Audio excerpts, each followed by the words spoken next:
Hello friends, मैं प्रियांशु। आप सभी का स्वागत करते हैं अपने यूट्यूब चैनल एग्जाम एक्सप्रेस पर। हम जियोग्राफी आप लोगों के सामने लेके आए हैं, जिसमें बात करेंगे भारत के भूगोल की बात। भारत के भूगोल की बात करते हैं तो इसका पहला पॉइंट आता है भारत की स्थिति एवं महत्व। तो हम बात करते हैं भारत की स्थिति की।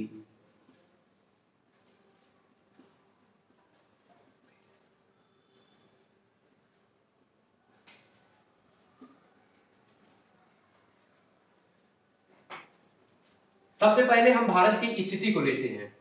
भारत की स्थिति को देखा जाए तो हम इसको कई प्रकार से देख सकते हैं, आर्थिक दृष्टि से, सामाजिक एवं सामरिक दृष्टि से। तो यहां से हम भारत की स्थिति को दो प्रकार से देखते हैं। पहला विश्व स्तर पर, कि विश्व के स्तर पर हमारा भारत कैसा है। दूसरा देखेंगे महाद्वीप के बारे में, कि महाद्वीपीय स्तरीय पर हमारा भारत कैसा है। विश्व स्तर पे बात करें तो इसमें दो पॉइंट पहले आ जाते हैं। इसमें एक अक्षांशीय दृष्टि और दूसरा देशांतरी दृष्टि।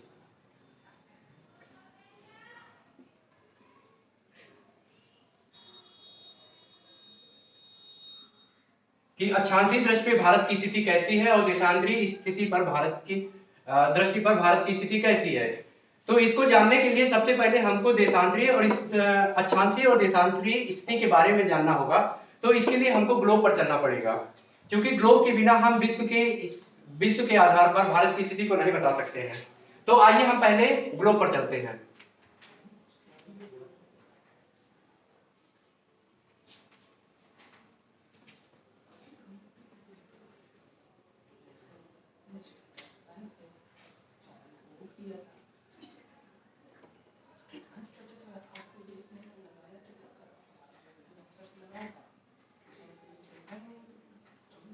ग्लोब ग्लोब पर हम देखेंगे, पहले जानेंगे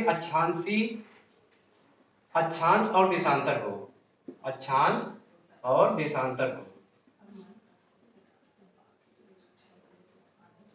कि अक्षांश क्या है और देशांतर क्या है। तो अक्षांश को जानने के लिए हमको पहले कुछ फिगर बनाने पड़ेंगे।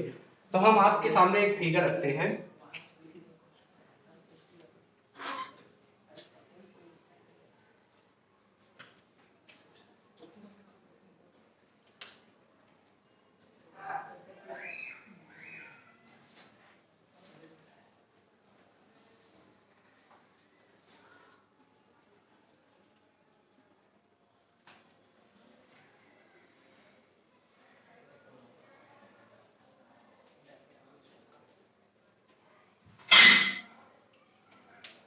ये हमारी पृथ्वी है, ये हमारी पृथ्वी हो गई, ये पृथ्वी है। इसके मध्य से एक रेखा गई जिसको 0 डिग्री अक्षांश कहते हैं। 0 डिग्री अक्षांश।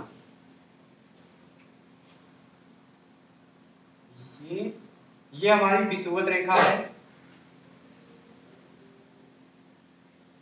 जिसको भूमध्य रेखा भी बोलते हैं।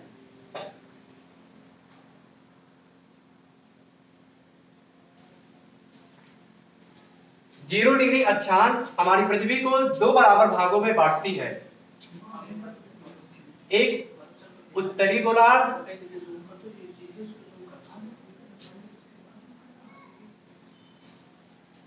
दूसरा दक्षिणी गोलार्ध।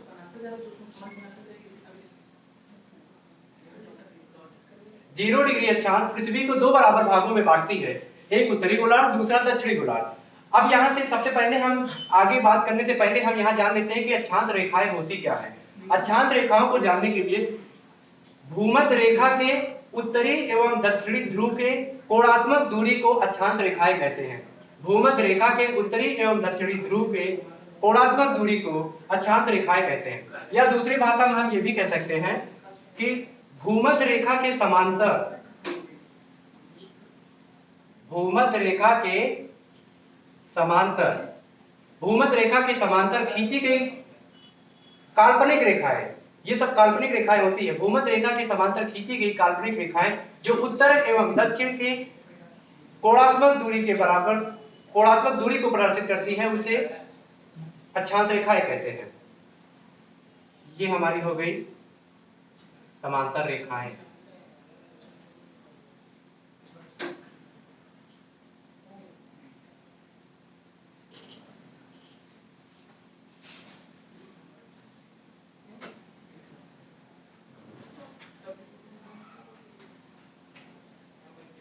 ये सब काल्पनिक रेखाएं हैं।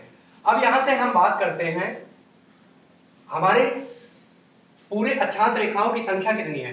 टोटल अक्षांश रेखाओं की संख्या 179 है। लेकिन अगर पूछा जाए, कई पेपरों में हम एग्जामों के पेपरों में हमने देखा है कि वहां 179 के साथ 181 भी ऑप्शन दिया रहता है।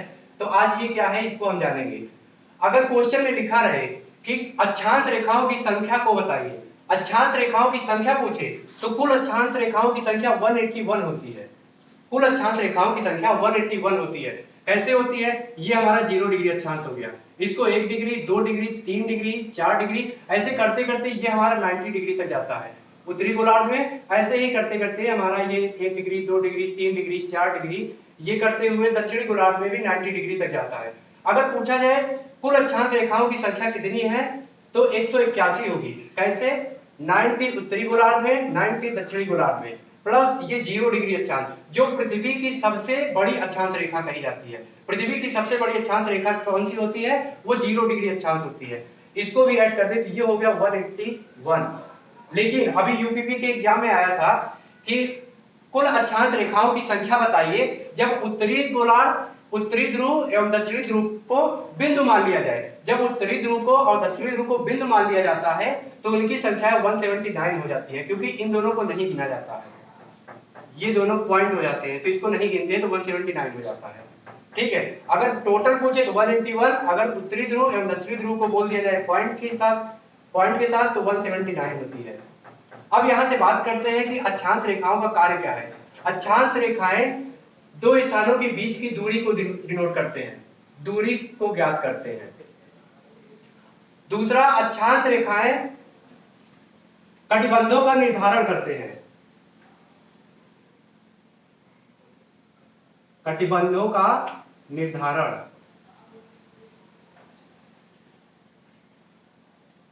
कटिबंधों का निर्धारण। अब कटिबंध क्या होते हैं? कटिबंध क्षेत्र कौन से हैं? 1 डिग्री चैनल, ये 1 डिग्री और ये 2 डिग्री, इनके बीच में ये जो एरिया आता है, यानी ये जो एरिया है, ये सब जो क्षेत्र है, ये सब हमारे कटिबंधीय जोन कहलाते हैं। क्या कहलाते हैं? ये कटिबंधीय जोन है। ये हमारे कटिबंधीय जोन कहलाते हैं। एक चीज और जानते हैं, 1 डिग्री और 2 डिग्री के बीच में, इन दोनों के बीच की दूरी कितनी होती है? इनके बीच की दूरी 111 किलोमीटर की होती है। 111 किलोमीटर। यानी पूछा जाए कि अक्षांशों के बीच क्रमागत दूरी कितनी होती है, तो अक्षांशों के बीच क्रमागत दूरी 111 किलोमीटर होती है। अब इसका मेन फैक्ट, ये तो सामान्य जानकारी होगी, लेकिन पेपरों में जो अब पॉइंट ऑफ व्यू पूछे जाते हैं, अब मेन पॉइंट यहां से पूछा जाता है कि 0 डिग्री अक्षांश से 90 डिग्री उत्तरी गोलार्ध की ओर या दक्षिणी गोलार्ध की ओर जाने पर, 0 डिग्री अक्षांश से उच्च 90 डिग्री अक्षांश पर जाने पर इनमें परिवर्तन क्या होता है, अक्षांश रेखाओं में परिवर्तन क्या होता है। यानी ये भी कह सकते हैं कि निम्न ध्रुव से उच्च ध्रुव की ओर जाने पर अक्षांश रेखाओं में क्या परिवर्तन होता है। तो सबसे बड़ा परिवर्तन पहला होता है तापमान में कमी। 0 डिग्री से 90 डिग्री की ओर जब चलते हैं तो पहला आता है तापमान में कमी। तापमान में कमी,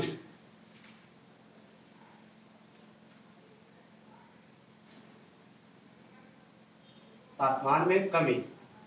दूसरा यहीं से एक पॉइंट निकल के आता है कि 0 डिग्री से 90 डिग्री पर जाने पर अक्षांश रेखाओं में क्या परिवर्तन होता है। तो यहां से दूसरा पॉइंट निकल के आता है कि दिन और रात की अवधि में वृद्धि। यहां लिख देते हैं हम आप एरो लगा के, दिन और रात की अवधि में वृद्धि। दिन और रात की अवधि में वृद्धि क्यों होता है?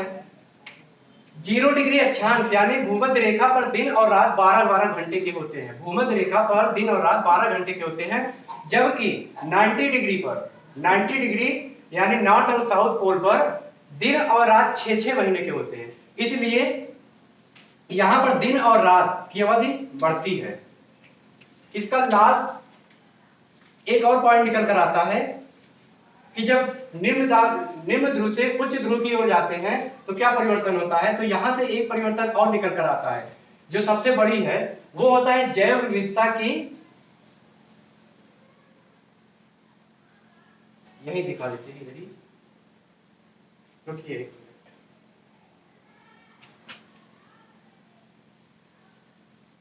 जैव विविधता में कमी।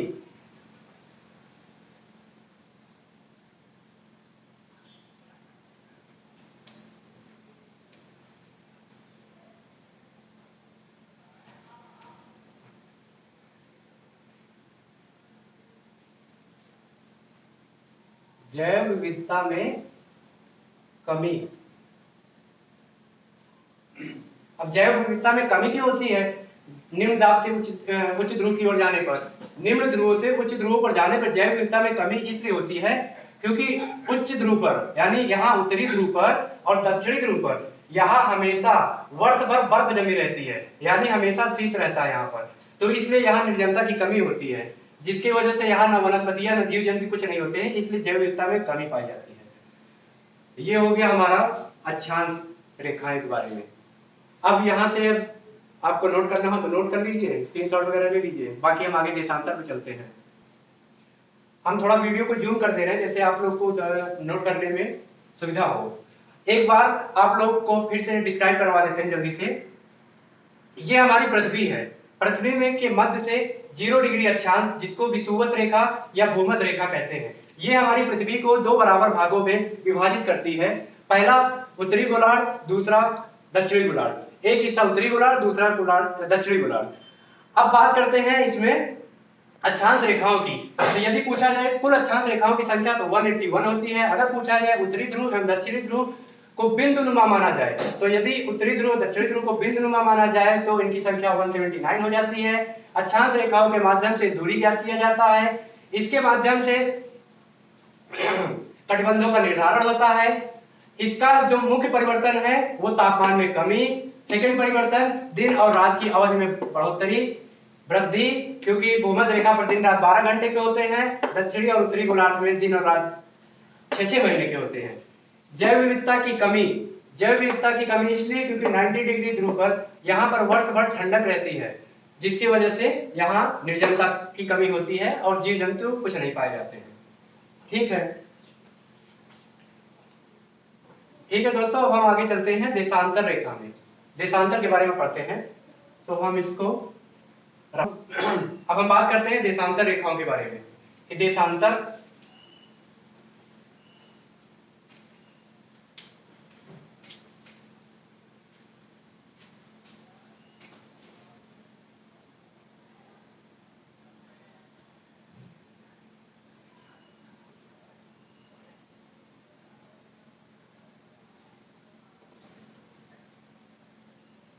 थोड़ा फिगर आप लोग देख लीजिएगा, फिगर थोड़ा असुविधा हो रही बनाने में।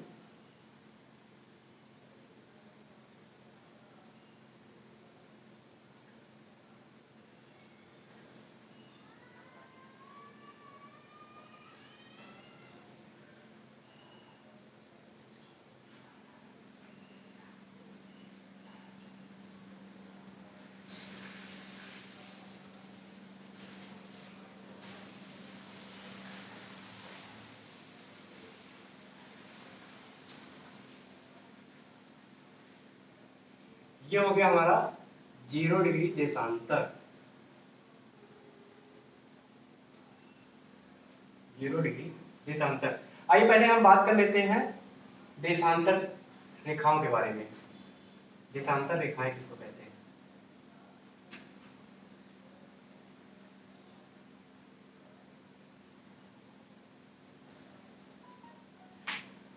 भूमध्य रेखा के लंबवत, भूमध्य रेखा के लंबवत खींची गई काल्पनिक रेखाएं, भूमध्य रेखा के लंबवत खींची गई काल्पनिक रेखाएं जो पूरब, जो पूरब, पूर्व एवं पश्चिम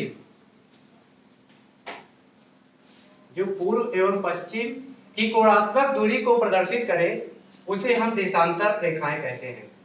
भूमध्य रेखा के लंबवत खींची गई काल्पनिक रेखाएं जो पूर्व एवं पश्चिम की कोणात्मक दूरी को प्रदर्शित करें उसे हम देशांतर रेखाएं कहते हैं। अब बात करते हैं देशांतर रेखाओं की संख्या के बारे में।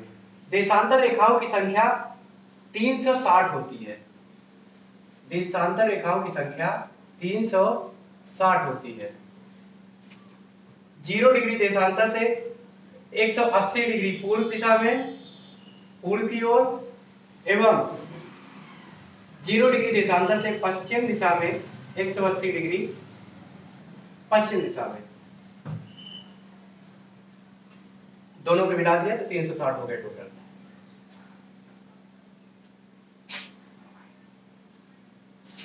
देशांतर रेखाओं का मुख्य कार्य क्या होता है? देशांतर रेखाओं का मुख्य कार्य होता है समय एवं तिथि का निर्धारण करना। समय एवं तिथि का निर्धारण।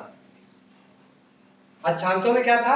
अक्षांशों में था मौसम एवं जलवायु के बारे में बताता था, दो स्थानों के बीच की दूरी के बताता था, कटिबंधों का निर्धारण यानी बताता था। इसमें समय एवं तिथि को बताया जाता है। 0 डिग्री अक्षांश जो है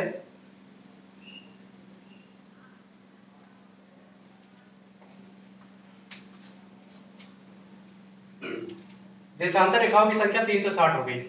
ये जो 0 डिग्री देशांतर है इसको इसी के माध्यम से 1884 में एक बैठक हुई थी जिसमें सभी देशों को टाइम की वजह से टाइम जोन को लेकर एक असमंजस था, तो बैठक हुई थी। उसमें ये निर्धारण हुआ कि 180 डिग्री पर और 0 डिग्री को किसको समय तिथि और किसको समय माने किसको तिथि माने। तो सभी लोगों का एक मत आया जिसमें 0 डिग्री अक्षांश को इसको ग्रीनविच जो हमारा लंदन में पड़ता है, इंग्लैंड के लंदन में ग्रीनविच टाइम जोन दिया गया इसको। इसी के माध्यम से अब विश्व का जो है समय का निर्धारण किया जाता है विश्व के माध्यम से। 0 डिग्री देशांतर को हम ग्रीनविच भी कहते हैं।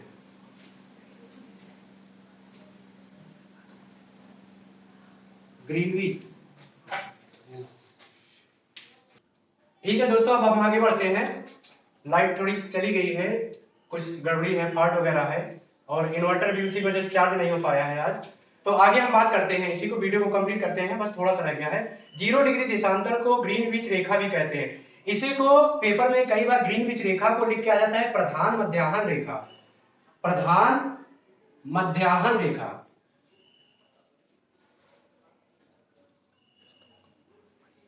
प्रधान मध्याह्न रेखा, ग्रीनविच रेखा, 0 डिग्री देशांतर या इसी को बोल दे याम्योत्तर रेखा, ये सब ग्रीनविच रेखा के ही नाम हैं। तो यहां से कंफ्यूज नहीं होइएगा। अब 0 डिग्री देशांतर से प्रत्येक 15 डिग्री चलने पर, 0 डिग्री देशांतर से प्रत्येक 15 डिग्री चलने पर 1 घंटे का समय प्राप्त होता है। इस तरह टोटल 24 घंटे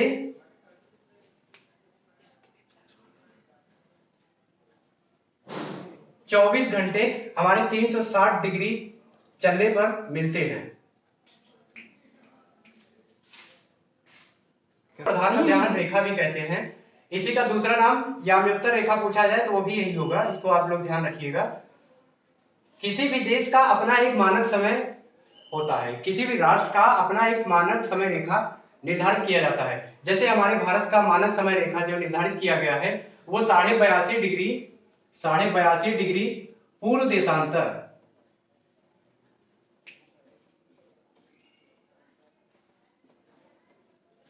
82.5 डिग्री पूर्व देशांतर निर्धारित किया गया है, जिसके माध्यम से हमारे भारत में समय की गणना की जाती है।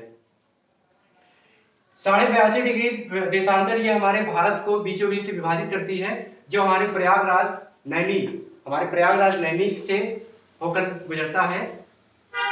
ठीक है, अब लाइट की थोड़ी इशू है इसलिए हम आज वीडियो को यहीं पर पॉज करना चाहेंगे। आप लोगों के इससे रिलेटेड कोई भी अगर इशू हो तो आप हमें कमेंट बॉक्स में बता दीजिएगा, हम अगले वीडियो में उसका सोल्यूशन लेके आएंगे।